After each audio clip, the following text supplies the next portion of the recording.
청옥 요리사든 금은 요리사든 무슨 상관이야? 원래 요리 서바이벌은 다 비슷비슷하다고. 최근 넷플릭스를 강타한 한국의 인기 프로그램이 있죠.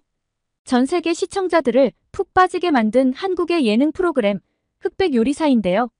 공개 첫 주 넷플릭스 프로그램 비영업권 1위를 차지한데 뚫기 어렵다는 미국 넷플릭스에서도 탑10에 진입하며 놀라운 성과를 보여준 이 프로그램에 누구보다 격한 반응을 보이는 나라가 있습니다. 바로 중국인데요. 공식적으로는 넷플릭스 시청이 금지된 나라지만 한국 사람들과 거의 실시간으로 함께 보았다고 하네요. 그리고 우리 모두의 예상대로 지금 중국에서는 흑백 요리사와 유사한 프로그램을 만들기 위해 혈안이 되어 있다고 합니다. 오늘은 중국 방송국의 따끈따끈한 반응을 전달해 주실 한 중국 교수님의 사연을 만나보겠습니다. 안녕하세요. 이렇게 만나게 되어 반갑습니다. 저는 리메이라고 불러주시면 좋을 것 같고요. 중국의 베이징 대학교의 문화인류학과 교수로 재직 중입니다. 현재는 교환교수로 한국에 머무르고 있고요. 한국에 살게 된 지 이제 6개월째인데요. 한국에 와서 많은 걸 느끼고 알아가는 중이죠. 최근에 아주 인기를 끌고 있는 넷플릭스의 예능 프로그램인 흑백 요리사 때문에 방송국에 있는 친구들과 이야기를 나누고 나니 다시 한번 생각이 많아지더라고요. 우선 제가 중국 사람이다 보니 한국에 대해 어떤 생각을 가지고 있는지, 또 한국 사람들을 어떻게 생각하는지 궁금해하시는 분들이 많으실 것 같네요. 사실 중국 네티즌들 때문에 중국에 대해서 한국 분들이 그다지 좋지 않은 생각을 가지고 있다는 건 잘 알고 있습니다. 틱톡 등에서 한국 사람들은 수박이 비싸서 먹지 못하는 불쌍한 사람들이라고 이야기한다든가, 먹을 것이 없어 삼시세끼 김치를 먹는 가난한 사람들 같은 영상이 올라오고 수백 개의 댓글들이 우르르 달리고 있으니 한국 분들 입장에서 좋은 감정을 가지기는 힘들겠죠. 제가 잠깐 중국인들을 대변해서 말하자면 그런 농담들 뒤에는 묘한 질투와 부러움이 숨어 있다고 생각하시면 됩니다. 겉으로 한국을 비난하고 폄하하는 목소리가 크지만 속으로는 많은 사람들이 한국 문화와 라이프 스타일을 동경하고 있거든요. 오죽하면 중국 젊은 사람들 사이에서 서울병이라는 말까지 생겼겠어요. 다들 한국 드라마와 예능을 통해 본 서울의 모습, 세련된 카페 문화, K뷰티와 K패션까지 다들 부러워하고 따라하고 싶어 하거든요. 아주 짧게라도 여행에 와서 한강라면을 먹는다든가, 좋아하는 가수들의 공연을 보고 가고 화장품을 잔뜩 사가는 것이 진짜 중국인들의 마음이라고 생각해요. 하지만 중국인으로서 복잡한 감정도 들겠죠. 같은 아시아권 나라인데 왜 우리나라는 이런 모습을 보여주지 못할까? 하는 아쉬움과 부러움이 분명 있을 테니까요. 그래서 그런 뒤틀린 반응을 보여주는 것 아닐까 합니다. 물론 편견을 가지게 하는 왜곡된 뉴스들의 영향도 크겠고요. 그래서 저는 한국에 오면서 여러모로 기대가 많이 됐습니다. 제가 한국의 좋은 모습들을 보이고 또 한국의, 중국의 좋은 점들을 소개하면 서로 좋은 영향을 줄 수 있으리라고 생각했거든요. 그런데 제가 아무리 중국 입장에서 봐도 한국은 참 놀라운 나라였습니다. 공항에서 시내로 들어오는 길에 보이는 현대적인 건물들과 깔끔한 거리, 세련된 모습들에 입이 절로 벌어지더라고요. 그리고 진짜 생활을 하기 시작하면서는 더 놀랐죠. 저는 제가 한국에 대해서 잘 알고 있고 왜곡된 뉴스를 보지 않는다고 생각했어요. 하지만 나름 객관적인 시선을 가지려고 노력했던 것도 중국 안에서는 한계가 있었나 봅니다. 사실 한국에 오기 전 저는 중국의 학생들이 겪고 있는 어려움이 한국에서도 비슷할 거라고 생각했어요. 중국에서 제 학생들은 취업난, 과도한 경쟁, 불확실한 미래에 대한 불안으로 힘들어하고 있었거든요. 특히 청년 실업률이 50%에 달해 명문대를 졸업해도 별 소용이 없다는 자조적인 분위기가 팽배해요. 드라마에서는 예쁘고 반짝반짝한 청춘들이 좋은 집에 살고 좋은 옷을 입고 맛있는 것을 먹지만 정작 현실은 그렇지 않아 가짜 명품에 집착하는 경우도 많고요. 현실과 미디어의 괴리감이 심해서 벌어진 일입니다. 저는 이런 문제들을 어쩔 수 없다고 생각했고 한국도 크게 다를 바 없다고 생각했어요. 하지만 한국에서 지내면서 저는 제 예상이 크게 빗나갔다는 것을 깨달았습니다. 물론 한국의 청년들도 어려움을 겪고 있겠지만 적어도 그들에게는 희망과 기회가 있어 보였거든요.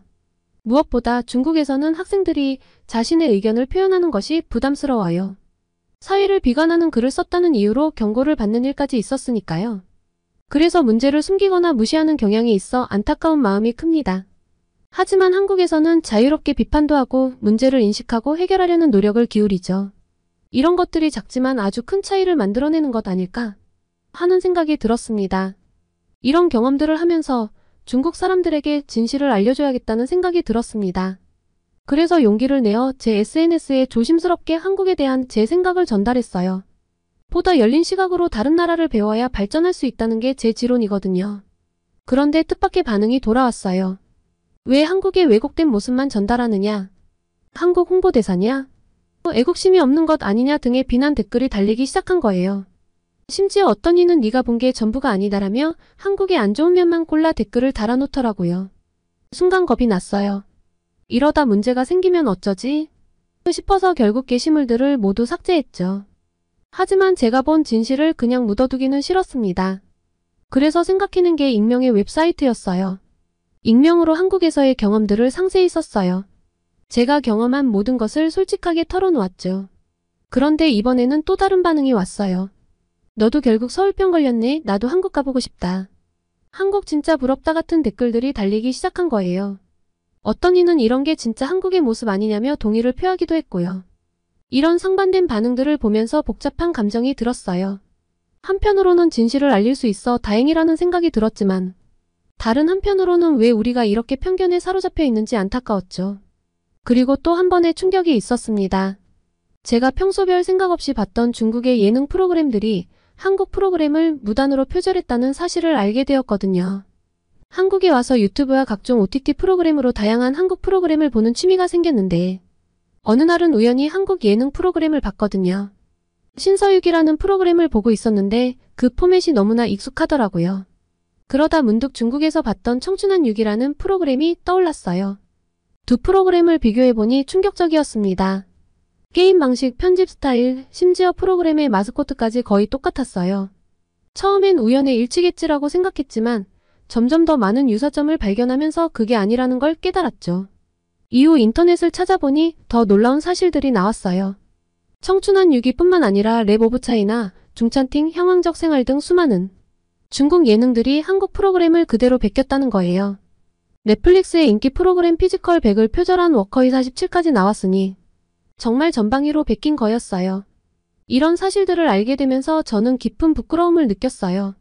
우리나라가 이렇게까지 다른 나라의 창작물을 무단으로 베껴왔다니 솔직히 말해서 고개를 들 수 없었죠. 특히 워커힐 47의 경우 오프닝부터 미션 구성까지 거의 모든 것을 그대로 베낀 것 같아 더욱 충격적이었고요. 더 슬펐던 건 이런 표절 행위가 세계적으로 조롱거리가 되고 있다는 사실이었어요. 한국 네티즌들은 물론이고 다른 나라 네티즌들도 짝퉁의 나라 중국이라며 비웃고 있었습니다. 한 네티즌의 댓글이 특히 기억에 남네요. 중국의 오리지널 예능 프로그램이 있기나 한가요? 왜 중국은 항상 남의 것을 베끼기만 하는 걸까요? 이 말을 읽으면서 얼굴이 정말 화끈했습니다. 우리나라의 현실을 직시하게 된 거죠. 그리고 더 큰 문제는 이런 표절이 예능 프로그램에만 국한된 게 아니라는 거예요. 음악, 영화, 심지어 기술 분야에서도 비슷한 일들이 일어나고 있다는 걸 알게 됐죠. 중국의 지적재산권 침해 문제가 얼마나 심각한지 새삼 깨달았어요. 이런 사실들을 알게 될수록 제가 그동안 얼마나 무지했는지 통감하게 됐고요. 우리나라가 세계 2위의 경제대국이라고 자부심을 가졌었는데 그 성장의 일부가 이렇게 다른 나라의 창작물을 무단으로 베끼는 데서 나왔다고 생각하니 마음이 무거워졌죠. 이렇게 부끄러운 진실과 마주하면서 저는 우리나라가 나아가야 할 방향에 대해 깊이 고민하게 됐습니다. 경제적인 성장도 중요하지만 그에 걸맞은 문화적 성숙도 필요하다는 걸 뼈저리게 느꼈죠. 하지만 이런 성숙한 문화가 중국에 퍼지려면 아직 한참 멀었다는 걸 깨닫게 되었습니다. 한국에 와서 일반 공중파 TV보다 넷플릭스를 더 자주 보게 되었는데 최근에 흑백요리사라는 새로운 프로그램이 공개되었더라고요. 처음에는 그저 또 하나의 요리 프로그램이겠거니 했는데 공개 직후부터 엄청난 반응이 일어나는 걸 보고 놀랐죠. 드라마도 아니고 영화도 아닌 예능 프로그램이 세계 차트 1위에 오르다니 정말 믿기 힘들었어요. 부럽기도 했고요. 호기심에 못 이겨 저도 흑백요리사를 보기 시작했는데 정말 재미있더라고요. 프로그램의 규모부터가 어마어마했죠. 100명의 요리사들이 한자리에 모여 경연을 펼치는 모습은 그야말로 장관이었어요. 게다가 흑수저와 백수저라는 독특한 설정은 프로그램에 더욱 흥미진진한 긴장감을 불어넣었죠. 특히 인상 깊었던 건 프로그램의 퀄리티였어요. 화려한 세트, 정교한 편집, 그리고 참가자들의 진솔한 이야기를 잘 담아낸 연출까지 모든 면에서 세계적인 수준이라는 생각이 들었죠. 이런 게 바로 한국 콘텐츠의 힘이구나 싶었고요. 그런데 놀라운 건 이 프로그램이 중국에서 엄청난 인기를 얻고 있다는 사실이었어요. 중국에서는 공식적으로 넷플릭스 시청이 금지되어 있음에도 불구하고 많은 중국인들이 우회적인 방법으로 흑백 요리사를 보고 있었죠. 거의 실시간으로 보면서 너무나 재미있다고 감탄하는 댓글들을 보며 우리나라도 이런 좋은 예능을 만들어서 세계인들을 사로잡을 수 있으면 얼마나 좋을까 하는 생각을 내심하고 있었습니다. 제 친구들 중에 방송국에서 일하는 친구들도 있으니 한번 이야기를 해봐야겠다 라는 생각도 했고요. 한국이 여러 세계 정세의 위기 속에서도 두드러지게 발전한 건 한국의 소프트 파워도 한몫했다는 것이 제 결론이었거든요. 한국을 찾는 중국인들도 결국 한국 체험을 하기 위해 온다는 걸 생각하면 관광지로서의 매력을 넘어서 라이프 스타일과 문화 전반에 걸친 영향력을 행사하고 있다는 것이 얼마나 큰 자산인지 쉽게 알 수 있었죠. 이런 이야기를 좀 나눠봐야겠어라는 생각으로 베이징의 한 방송국에서 PD로 일하고 있는 왕레이에게 연락을 했습니다. 레이야, 오랜만이다. 잘 지내고 있어? 메이. 오랜만이다. 한국에서는 어때? 레이의 목소리에서 반가움이 느껴졌어요. 정말 좋아. 그런데 말이야. 흑백 요리사라는 프로그램이 너무 인상적이더라고. 혹시 봤어? 그거? 응, 나도 봤어. 정말 대단하더라. 제가 흥분해서 말했죠.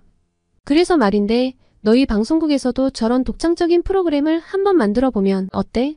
세계적으로 인정받는 콘텐츠를 만들면 우리나라의 이미지도 좋아지고 우리나라 문화도 엄청 잘 알려질 거야. 멋지지 않아? 그런데 레이의 반응은 제 예상과 달랐어요. 야, 뭐하러 그래? 한국 거 베끼면 시청률도 잘 나오고 반응도 좋은데. 청홍 요리사든 금은 요리사든 상관없잖아. 그리고 이미 비슷한 느낌으로 진행 중이라고. 순간 실망감이 밀려왔어요. 레이야, 그건 표절이잖아. 우리가 창의적으로 새로운 걸 만들어야지.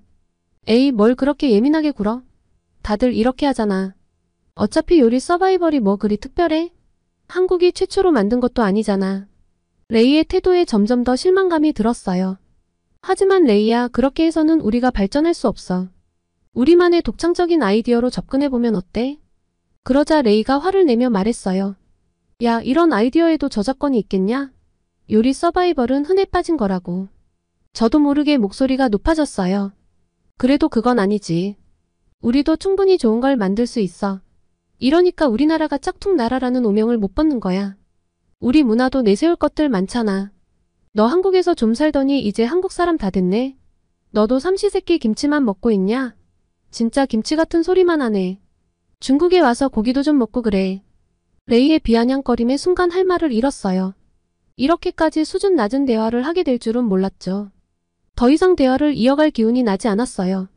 결국 저는 한숨을 쉬며 말했어요. 미안해, 레이야. 나 좀 바빠서 나중에 다시 연락할게. 전화를 끊고 나서 저는 한동안 멍하니 앉아 있었어요. 오랜 친구와의 대화가 이렇게 끝나다니. 중국 방송계의 현실, 그리고 우리 사회의 모습에 대해 깊은 고민에 빠졌습니다. 레이의 태도에 실망했지만 다른 한편으로는 이것이 중국 방송계의 현실이라는 걸 인정할 수밖에 없었어요. 창의성보다는 빠른 모방을 중시하는 문화, 저작권에 대한 낮은 인식. 이런 것들이 우리나라의 콘텐츠 산업 발전을 가로막고 있다는 생각이 들었죠. 동시에 제 자신에 대해서도 생각해보게 됐어요. 정말 내가 한국에 와서 한국 사람이 되어가고 있는 걸까? 아니면 그저 더 넓은 시야를 갖게 된 것뿐일까? 레이와의 대화는 불편했지만 오히려 그 덕분에 제가 앞으로 나아가야 할 방향을 더 명확히 알게 된 것 같아요.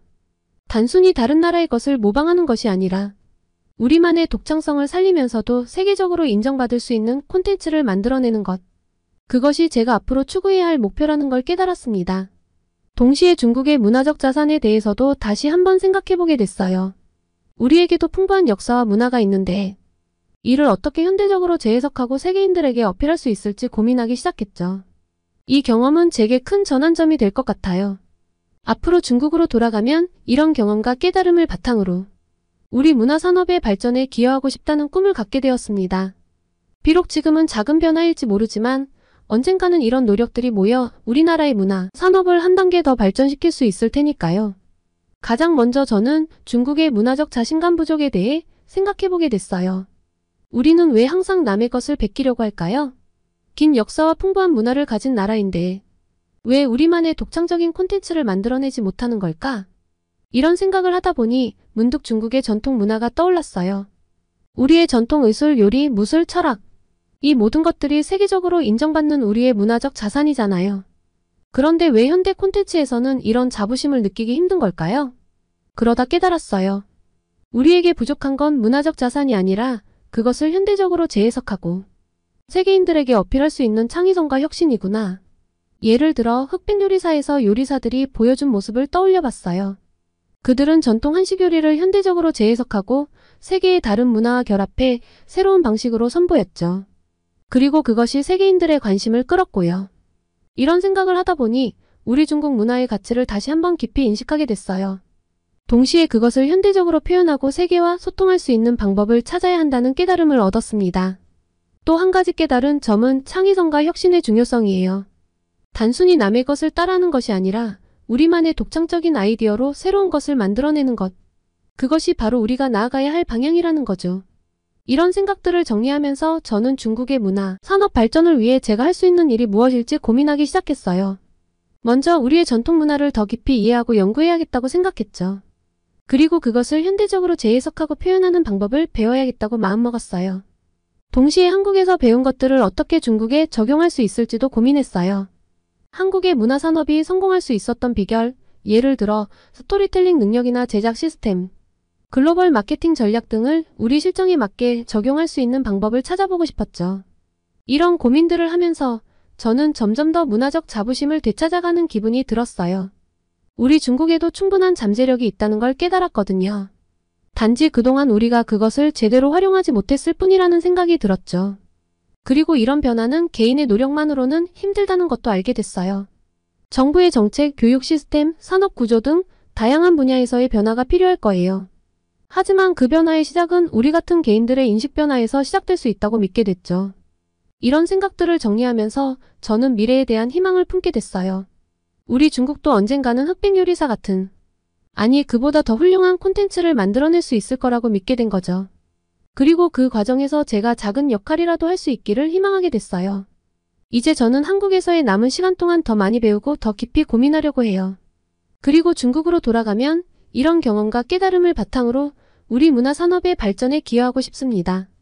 우리의 전통을 존중하면서도 현대적 감각을 갖춘 세계인들과 소통할 수 있는 콘텐츠를 만들어내는 것.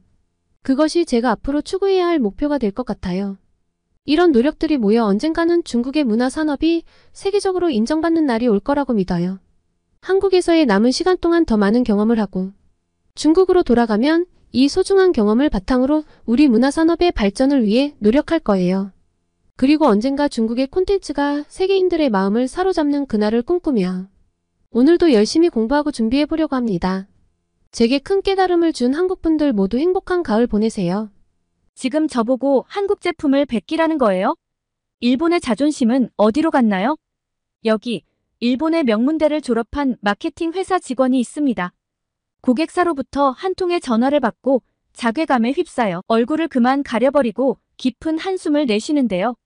일본에서 가장 큰 마케팅 회사에서 일하는 이 여성이 괴로워하는 이유는 바로 한국 때문이라고 합니다. 대체 무슨 이야기일지 궁금해지는데요. 오늘의 사연 시작합니다. 안녕하세요. 저는 사토 유키입니다. 24살이고 일본의 명문 와세다 대학을 졸업한 지 얼마 되지 않은 신인 마케터예요. 제가 지금 일하고 있는 회사는 일본에서 가장 큰 마케팅 회사 중 하나입니다. 저는 대학 시절부터 꿈꿔왔던 회사에 입사하게 되어 정말 기뻤어요. 입사 첫날 제 책상에 앉았을 때의 그 설렘을 아직도 잊을 수 없네요. 제 아이디어로 일본을 대표하는 브랜드들의 이미지를 만들어갈 수 있다는 생각에 가슴이 뛰었죠. 특히 저희 회사의 주요 고객사 중 하나가 일본의 유명 식품 회사들이라는 걸 알고 정말 신이 났어요. 어릴 적부터 먹은 과자와 라면 브랜드들의 마케팅을 직접 할 수 있다니 꿈만 같았죠. 하지만 현실은 제 기대와는 많이 달랐어요. 첫 프로젝트 회의에서 팀장님이 던진 말에 저는 충격을 받았습니다. 유키 씨, 한국 제품들을 좀 조사해보세요. 우리도 그런 식으로 가야 하니까. 최대한 한국스러운 것을 만드는 게 고객사의 요구야. 처음에는 제가 잘못 들은 줄 알았어요. 일본의 대표 식품 회사들이 한국 제품을 모방하자고 했다고요? 게다가 클라이언트 중 가장 큰 곳은 아예 어떻게 하면 우리 제품이 한국 제품처럼 보일 수 있을까요? 소비자들이 우리 제품을 한국 제품으로 착각했으면 좋겠는데요 라고 말하기까지 했어요. 저는 이해할 수 없었어요. 불과 몇 년 전만 해도 한국이 일본 제품을 따라하던 때가 있었는데 이제는 상황이 완전히 뒤바뀐 거예요. 일본의 자존심은 어디로 간 걸까요? 특히 니신식품의 의뢰는 저를 더욱 고민에 빠뜨렸어요. 그들은 한국의 인기라면을 그대로 모방한 제품을 만들고 싶어 했죠.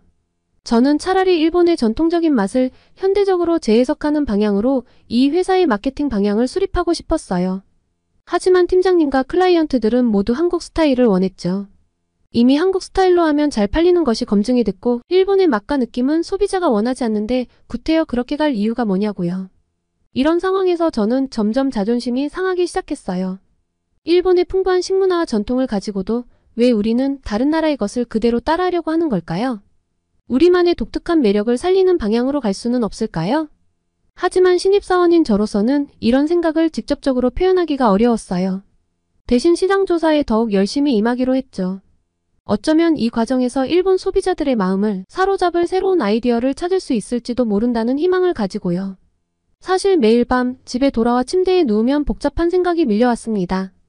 제가 꿈꾸던 마케팅의 모습은 이게 아니었는데 싶어 다른 회사를 알아봐야 하나 싶었어요. 하지만 이것이 현실이고 시장의 요구라면 어떤 회사를 가든 비슷할 것이라는 생각이 들었습니다. 일개 신입사원이 무슨 힘이 있겠어요.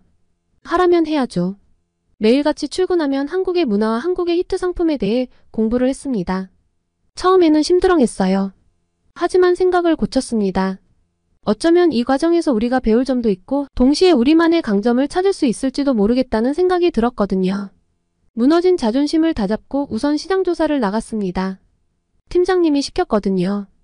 팀장님의 지시로 편의점과 슈퍼마켓을 돌아다니며 현재 트렌드를 파악하는 일이었죠. 처음엔 그저 지루한 업무라고 생각했는데 실제로 매장을 돌아다니다 보니 놀라운 사실들을 발견하게 되었어요. 가장 먼저 눈에 띈 건 코리아를 강조하는 제품들이었어요. 편의점에 들어서자마자 코리안 그릴드 불고기, 한국식 순두부찌개 같은 문구들이 눈에 들어왔죠. 이런 제품들이 진열대에 가장 눈에 잘 띄는 곳에 배치되어 있었어요. 더 놀라운 건 이 제품들의 판매량이었죠.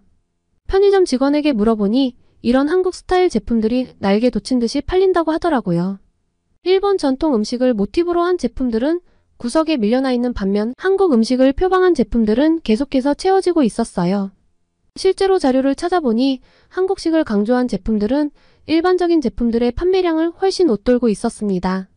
이 제품들의 특징을 자세히 살펴보니 두 가지 공통점이 있었어요. 첫째, 한글을 크게 강조했다는 것. 둘째, 한국의 맛을 전면에 내세웠다는 거죠. 예를 들어 김치찌개 맛 감자칩이나 불고기 맛 김밥 같은 제품들이 인기였어요. 특히 한글 사용에 대해서는 정말 놀랐어요.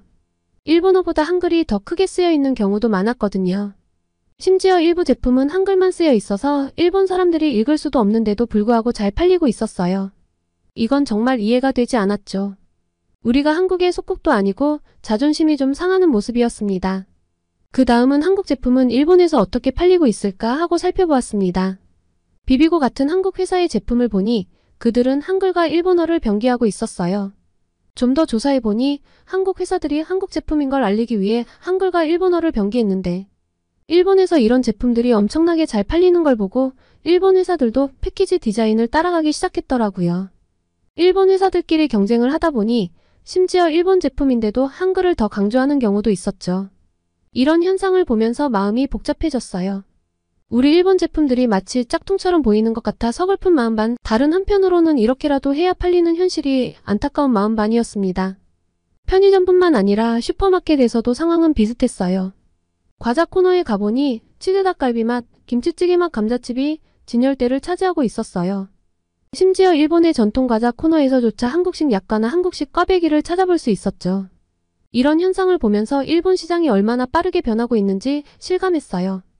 불과 몇 년 전만 해도 상상도 못했을 일들이 지금 눈앞에서 벌어지고 있는 거예요. 시장 조사를 마치고 사무실로 돌아갈 때마다 많은 생각이 들었어요. 우리가 한국을 따라가야만 하는 걸까?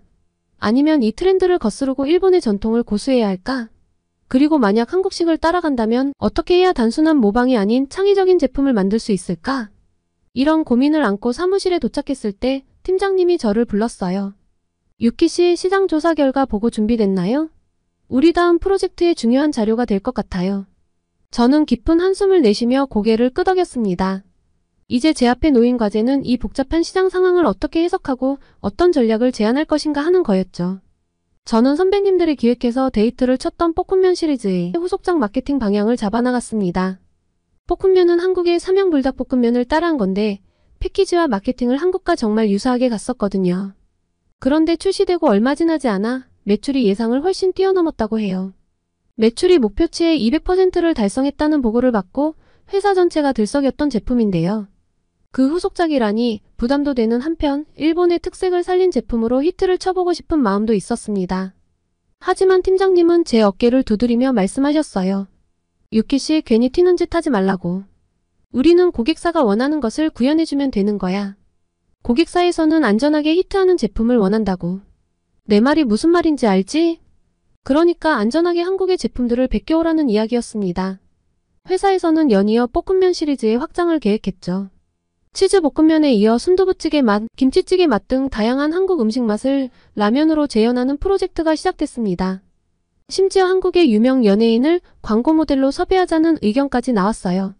저희의 마케팅 전략 프레젠테이션에 참가한 니신식품은 굉장히 마음에 든다며 엄지척을 들며 역시 맡기길 잘했다고 칭찬해 주었습니다.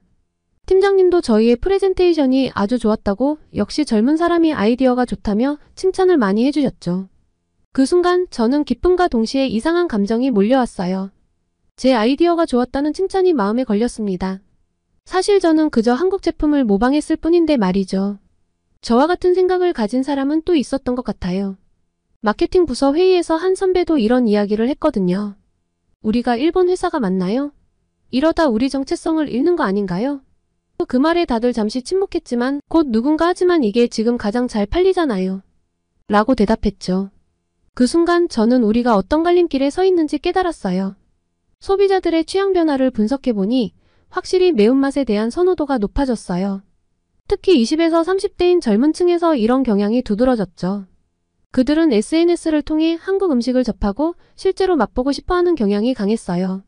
우리 제품이 그 수요를 충족시켜주고 있던 거죠. 하지만 동시에 우리는 40에서 50대 소비자들을 점점 잃어가고 있었어요. 그들은 여전히 일본 전통의 맛을 선호했지만 우리 제품 라인업에서 그들을 위한 선택지는 점점 줄어들고 있었거든요. 이런 상황에서 딜레마에 빠졌어요. 분명 우리의 전략은 성공적이었고 고객사에 큰 이익을 가져다주고 있었어요. 하지만 이게 정말 장기적으로 우리 회사, 고객사, 나아가 일본 식품 산업에 좋은 일일까요? 어느 날 밤 집으로 돌아가는 길에 편의점에 들렀어요. 라면 코너를 보니 우리 볶음면 시리즈가 진열대 중앙을 차지하고 있었죠. 그 옆으로 다른 일본 회사들의 제품들도 보였는데 모두 한글을 크게 써놓은 패키지였어요. 문득 이런 생각이 들었어요. 우리가 정말 옳은 길을 가고 있는 걸까? 다음날 저는 팀장님께 조심스럽게 제안했어요. 우리만의 특색을 살리면서도 현재 트렌드를 반영할 수 있는 방법은 없을까요? 팀장님은 잠시 생각하시더니 말씀하셨어요. 좋은 생각이긴 한데 쉽지 않을 거야. 그래도 한번 기획해봐. 언제까지나 한국 따라쟁이 노릇만 할 수는 없지. 우리의 정체성을 지키면서도 변화하는 시장에 적응할 수 있는 방법을 찾는 것이 저 혼자만의 힘으로 가능할지 아닐지 모르지만 팀장님이 이 도전을 오케이 해줬다는 것만으로도 기뻤습니다. 그리고 저는 더욱 열심히 일하기 시작했어요. 한국의 트렌드를 연구하면서도 동시에 일본의 전통 식문화에 대해서도 깊이 파고들었죠. 어쩌면 이 두 가지를 조화롭게 융합할 수 있는 방법을 찾을 수 있을지도 모른다는 희망을 가지고 말이에요. 그러던 어느 날 저는 대학 동기인 하루카를 만났습니다. 하루카는 가루비라는 과자 회사에서 신상품 개발을 담당하고 있죠. 우리는 자주 만나 서로의 고민을 나누곤 해요. 이날도 어김없이 우리의 대화 주제는 일에 관한 것이었어요. 유키, 너도 요즘 한국 제품 따라하기 바쁘지? 하루카가 물었어요. 저는 깊은 한숨을 내쉬며 고개를 끄덕였죠. 맞아, 정말 힘들어. 우리 정체성은 어디로 간 걸까? 제 말에 하루카는 쓴웃음을 지었어요. 하루카도 비슷한 고민을 하고 있더라고요. 하루카네 회사에서도 한국의 맛을 과자에 반영하라는 지시가 내려왔대요. 처음엔 나도 반대했어. 하지만 한국 김맛 고추장맛 과자를 만들었더니 정말 잘 팔리더라고. 놀랄 정도였어. 하루카의 말을 들으니 문득 우리가 변화의 흐름을 거스르고 있는 건 아닌가 하는 생각이 들었어요. 하루카, 혹시 우리가 시대를 못 쫓아가고 있는 뒤처진 사람들일까? 제가 물었죠. 하루카는 잠시 생각에 잠기더니 말했어요. 유키, 한번 생각해봐. 편의점에 가면 백종원 씨가 콜라보한 컵라면이 날개 돋친 듯 팔리고 삼각김밥 코너에선 전주비빔밥 맛이 베스트셀러래. 이게 현실이야. 우리가 이 흐름을 거부한다고 해서 뭐가 달라질까? 하루카의 말에 저는 할 말을 잃었어요. 사실 하루카 말이 맞았거든요. 우리가 아무리 전통을 고수하려 해도 소비자들의 선택은 이미 한국 쪽으로 기울어져 있었어요. 그래도 좀 억울해. 제가 투덜거리자 하루카가 웃으며 말했어요. 그럼 우리 지금 당장 한국 과자 먹어볼래? 어쩌면 우리도 뭔가 배울 게 있을지도 몰라. 그렇게 우리는 근처 편의점으로 향했어요. 과자 코너에 가보니 정말 다양한 한국 과자들이 진열되어 있더라고요. 하루카가 약과와 꽈배기를 골랐어요. 이거 요즘 엄청 핫하대. 한번 먹어보자. 처음엔 반신반의하는 마음으로 한 입 빼어 물었는데 이게 웬걸요? 너무 맛있는 거예요. 일본 과자와는 또 다른 매력이 있었어요. 약과의 은은한 단맛과 고소함, 꽈배기의 달콤함과 쫄깃한 식감까지 너무나 놀라운 맛이었습니다. 순식간에 다 먹어버렸어요. 와, 이거 진짜 맛있다. 제 말에 하루카도 동의했어요. 그치? 나도 처음 먹어봤을 때 충격받았어. 우리나라가 디저트로 유명하다고 생각했는데 이런 맛도 있다니. 그 순간 저는 깨달았어요. 우리가 한국 트렌드를 따르는 게 단순히 모방이 아니라 새로운 것을 배우고 발전할 수 있는 기회가 될 수도 있다는 걸요. 하루카, 우리가 너무 좁은 시야로 보고 있었던 것 같아. 제가 말했어요. 맞아, 유키. 어쩌면 이게 우리에게 새로운 도전이 될 수도 있을 거야. 하루카가 대답했죠. 집으로 돌아가는 길, 저는 많은 생각이 들었어요. 한국의 문화를 배우는 것이 우리의 정체성을 잃는 게 아니라 오히려 더 풍성하게 만들 수 있지 않을까? 그리고 그 과정에서 우리만의 독특한 무언가를 창조해낼 수 있지 않을까? 저는 이때 결심했습니다. 한국의 트렌드를 단순히 따라하는 게 아니라 그것을 이해하고 우리의 것으로 재해석하는 방법을 찾아야겠다고 다짐했죠. 이것이 제가 할 수 있는 가장 창의적이고 도전적인 일이 아닐까 하는 설렘과 기대감도 가득했어요. 그날 밤 저는 오랜만에 편안한 마음으로 잠들 수 있었어요. 내일은 어떤 새로운 아이디어가 떠오를지, 그리고 그것이 우리 회사와 일본 식품 산업에 어떤 변화를 가져올지 기대되더라고요. 그리고 저는 한국으로의 출장을 요청했습니다. 한국을 잘 알아야 한국을 뛰어넘을 수 있는 멋진 제품들도 기획할 수 있을 거란 생각이었죠. 그리고 팀장님의 전폭적인 후원으로 저는 한국으로 시장 조사를 갈 수 있었습니다. 저는 설렘과 동시에 약간의 걱정을 안고 인천공항에 도착했죠. 첫날부터 놀라움의 연속이었어요. 시장에서 사 먹어본 꽈배기는 일본에서 먹었던 것과는 비교도 안 될 정도로 맛있었어요. 쫄깃하면서도 바삭한 식감, 은은한 단맛, 게다가 저렴한 가격과 청결함까지. 한국의 길거리 음식은 절대 무시하면 안 될 수준이더라고요. 일본 편의점 꽈배기도 맛있다고 생각했는데 갓 튀겨나온 한국 꽈배기는 견줄 수 없는 맛이더라고요. 약과도 마찬가지였어요. 단순히 전통 과자로만 알고 있었는데 한국에서는 약과 쿠키, 약과 스무디 등 다양하게 응용해서 판매하고 있더라고요. 약과뿐만 아니라 가래떡을 치즈와 콜라보한다든가 해서 디저트 가게에서 파는 모습도 볼 수 있었습니다. 전통을 현대적으로 재해석하는 한국의 창의성이 놀라웠죠. 그리고 일본인들을 사로잡은 한국의 매운맛을 제대로 경험하고 싶어 유명한 육개장 칼국수집을 찾았어요. 그 맛은 충격 그 자체였는데요. 얼큰하면서도 깊은 맛이 혀끝에서 춤을 추는 것 같았어요. 일본에서 한국식 매운맛이라고 만든 제품들이 얼마나 단순하고 피상적이었는지 깨달았죠. 시장에서는 다양한 종류의 김치를 맛봤어요. 배추김치, 총각김치, 깍두기. 각각의 김치가 가진 독특한 맛과 향에 매료되었죠. 그리고 김치를 이용한 다양한 요리들을 조사하며 김치찌개, 김치전, 김치볶음밥 등을 맛보았습니다. 하나의 재료가 이렇게 다채롭게 활용될 수 있다는 사실에 놀랐어요. 한국 회사들의 마케팅 전략도 자세히 살펴봤어요. 그들은 단순히 맛있다는 것을 넘어서 음식에 담긴 문화와 이야기를 함께 전달하고 있었죠. 저는 한국에 와서야 왜 한국 문화가 이토록 인기인지 제대로 알 수 있었습니다. 다채로운 맛과 재료, 전통과 현대의 조화, 그리고 스토리텔링까지. 가만히 있어도 호기심이 갈 수밖에 없는 상품들이 너무나 많다는 것에 감탄의 연속이었습니다. 일주일간의 출장 동안 저는 완전히 다른 사람이 된 것 같았어요. 한국 음식과 문화에 대한 제 편견이 완전히 깨졌고 오히려 존경심이 생겼죠. 그리고 더 중요한 깨달음을 얻었어요. 우리가 해야 할 일은 단순히 한국을 따라하는 게 아니라 그들처럼 우리의 전통을 창의적으로 재해석하는 것이라는 걸요. 비행기를 타고 일본으로 돌아오는 길, 저는 새로운 비전을 그리고 있었어요. 우리의 정체성을 잃지 않으면서도 어떻게 하면 더 혁신적이고 매력적인 제품을 만들 수 있을지에 대해서요. 사무실로 돌아온 첫날, 저는 팀장님께 열정적으로 제 아이디어를 설명했어요. 우리도 일본의 전통을 현대에 조화롭게 녹여낼 필요가 있어요. 전통의 고수도 좋지만 최근 한국의 것들이 인기이니 일본의 전통과 한국의 전통이 만난 제품들을 기획해서 고객사에 제안해보는 것도 좋을 것 같아요. 팀장님은 처음엔 의아한 표정이었지만 제 설명을 들으며 점점 흥미를 보이셨어요. 유키씨 정말 참신한 아이디어네요. 한번 기획서를 작성해보세요. 그 순간 저는 제가 진정으로 하고 싶은 일을 찾았다는 걸 깨달았어요. 단순히 트렌드를 쫓는 것이 아니라 우리의 전통을 새롭게 해석하고 세계에 소개하는 것. 이것이 제가 앞으로 나아가야 할 방향이라고 확신했죠. 이제 저는 매일 아침 설레는 마음으로 출근을 하고 있습니다. 마케터가 아니라 카피캣만 양산하며 우울했던 지난날은 이제 없어요. 저는 한국 방문에서 얻은 영감과 우리의 전통을 조화롭게 융합하는 새로운 제품과 홍보 전략을 만들어 나가고 있는데요. 물론 쉽지 않은 도전이겠지만 이 과정이 일본 식품 산업의 새로운 미래를 열어갈 수 있다고 믿어요. 한국 문화에 대한 존중, 그리고 우리 전통에 대한 자부심. 이 두 가지를 모두 품은 채 저는 이제 새로운 여정을 시작합니다. 한국 덕분에 저는 진정한 혁신은 다른 이의 것을 모방하는 것이 아니라 자신의 것을 새롭게 바라보는 데서 시작된다는 것을 깨달았어요. 아마도 시장 조사를 위해 빠른 시일 내 한 번 더 한국 출장을 가게 되지 않을까 싶어요. 한국에 또 다녀간 뒤 소식을 전해보도록 하겠습니다. 저의 새로운 도전도 응원 많이 해주세요. 오늘은 넷플릭스 1위로 전 세계에서 센세이셔널한 바람을 일으킨 흑백 요리사가 부러운 중국 교수의 사연, 그리고 한국을 베껴야 한다는 것에 대해 자괴감을 느끼다가 한국에서 깨달음을 얻은 일본 마케팅 회사 직원의 사연을 전해드렸습니다. 오늘의 사연이 마음에 드셨다면 구독과 좋아요를 눌러주세요. 여러분의 구독과 좋아요는 계속해서 좋은 사연을 소개할 수 있는 힘이 됩니다. 이상 감동저장소였습니다.